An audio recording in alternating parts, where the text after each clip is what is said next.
আল্লাহর আজি খুশি করার জন্য আল্লাহ রাস্তায় আসছি। অনেক বড় বড় মানুষ, ধনী গরিব সবাই এসে উপস্থিত হয়। বিভিন্ন দেশ থেকে বিদেশ থেকে আমাদের মুরব্বীরা আসছে, ওনারা বয়ান করবে এবং তারা যে দিক নির্দেশনা দিবে সেই অনুযায়ী আমাদের চলবো আর কি। এখানে আসার একমাত্র উদ্দেশ্য যদি একটু হেদায়েত পাই। আলহামদুলিল্লাহ, আমাদের টঙ্গী 58তম বিশ্ব ইজতেমা হযরত উলামায়ে কেরামের তত্ত্বাবধানে শুরাই নিজামের অধীনে অনুষ্ঠিত হয়েছে, যার প্রথম ধাপ জানুয়ারির 31 ও ফেব্রুয়ারি 1-2, অর্থাৎ যেখানে আমাদের প্রায় 41টি জেলা এবং ঢাকার একাংশ অংশগ্রহণ করেছিল, তা গতকালকে দোয়ার মধ্য দিয়ে শেষ হয়েছে এবং আজকে সোমবার 3 তারিখ 3রা ফেব্রুয়ারি আমাদের জোহরের পরে আমাদের এর আনুষ্ঠানিকতা শুরু হয়।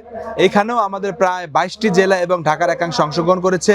গত ইজতেমা থেকে আমাদের দোয়ার পরে আমাদের মুসল্লিরা 2 ভাগে বিভক্ত হয়ে গিয়ে এক ধাপ আমাদের যারা চিল্লা 3 চিল্লার জন্য আল্লাহ পাকের রাস্তায় বের হচ্ছেন, ওনাদের রোখে অর্থাৎ তাদের গন্তব্যে পৌঁছেছেন এবং আরেকটি অংশ এনারা যাদের মহল্লায় প্রত্যাবর্তন করছে, ওনারা মুর্শিদাবাদের মেহনত 5 কাজ নিয়ে অলরেডি তাদের মহল্লায় পৌঁছে গিয়েছেন।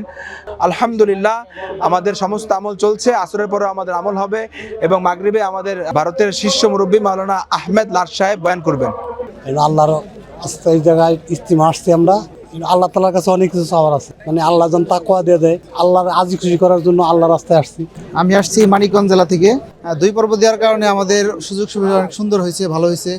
সকলে এরকম থাকা খাওয়া আর এরকম ইমান আমল মানুষ যাদের সামনে ভালোভাবে চলতে পারে।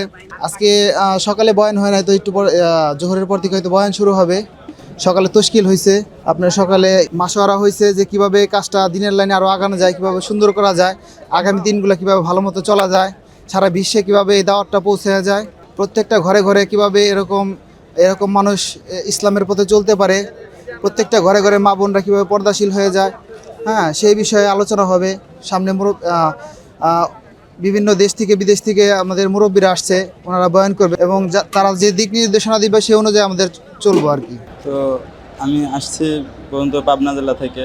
সারা পৃথিবীর মানুষ এখানে, অনেক পৃথিবীর আনাগানাস থেকে এখানে আসে। অনেক বড় বড় মানুষ, ধনী গরিব সবাই এসে উপস্থিত হয়। এখানে আসার একমাত্র উদ্দেশ্য যদি একটু হেদায়েত পাই। আসলে আমরা এসেছি মূলত এইখানে এত লক্ষাধিক মুসলমান জমায়েত হয়েছি যে আল্লাহ তাআলা এর বদৌলতে যদি আমাদেরকে হেদায়েত দান করে। আর অনেক দূর দূরান্ত থেকে আমরা মুসলমান ভাইরা একত্রিত হয়েছি, তো এটা একটা বিশাল পাওয়া আর কি। আর দেশের যে সার্বিক পরিস্থিতি গেছে কিছুদিন আগে, এর থেকে আল্লাহ তাআলা ফারাক করে যে আমাদেরকে এত সুন্দর একটা ইজতেমা উপহার দিয়েছে, এই আল্লাহ তাআলার কাছে অনেক পাওয়া। ইজতেমাটা দ্বিতীয় ধাপে এসেছি, আল্লাহ তাআলা যেন সফল করে এই দোয়াই করি।